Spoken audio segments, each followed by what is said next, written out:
बहुत समय पहले की बात है। एक राजा को उपहार में किसी ने बाज के 2 बच्चे भेंट किए। वे बड़ी ही अच्छी नस्ल के थे और राजा ने कभी इससे पहले इतने शानदार बाज नहीं देखे थे।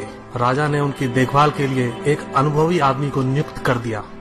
जब कुछ महीने बीत गए तो राजा ने बाजों को देखने का मन बनाया और उस जगह पहुंच गए जहां उन्हें पाला जा रहा था।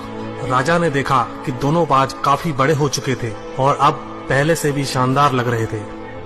राजा ने बाजों की देखभाल कर रहे आदमी से कहा, मैं इनकी उड़ान देखना चाहता हूँ, तुम इन्हें उड़ने का इशारा करो। आदमी ने ऐसा ही किया।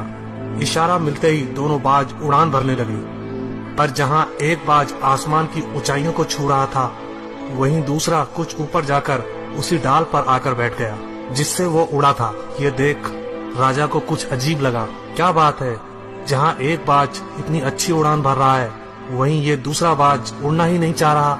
राजा ने सवाल किया, जी हुजूर, इस बाज के साथ शुरू से यही समस्या है, वो इस डाल को छोड़ता ही नहीं। राजा को दोनों ही बाज प्रिय थे और वो दूसरे बाज को भी उसी तरह उड़ना देखना चाहते थे। अगले दिन पूरे राज्य में ऐलान कर दिया गया, जो व्यक्ति इस बाज को ऊंचा उड़ाने में कामयाब होगा उसे ढेरों इनाम दिया जाएगा। फिर क्या था, एक से एक विद्वान आए और बाज को उड़ाने का प्रयास करने लगे, पर हफ्तों बीत जाने के बाद भी बाज का वही हाल था। वो थोड़ा सा उड़ता और वापस उसी डाल पर आकर बैठ जाता।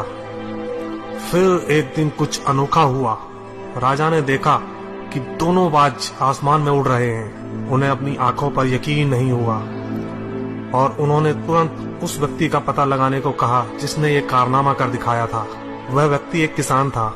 अगले दिन वह दरबार में हाजिर हुआ। उसे इनाम में स्वर्ण मुद्राएं भेंट करने के बाद राजा ने कहा, मैं तुमसे प्रसन्न हूँ, बस तुम इतना बताओ कि जो काम बड़े बड़े विद्वान नहीं कर पाए वो तुमने कैसे कर दिखाया। मालिक, मैं तो एक साधारण सा किसान हूँ। मैं ज्ञान की ज्यादा बातें नहीं जानता। मैंने तो बस वो डाल काट दी जिस पर बैठने का बाज आदी हो चुका था, और जब वो डाल ही नहीं रही तो वो भी अपने साथी के साथ ऊपर उड़ने लगा।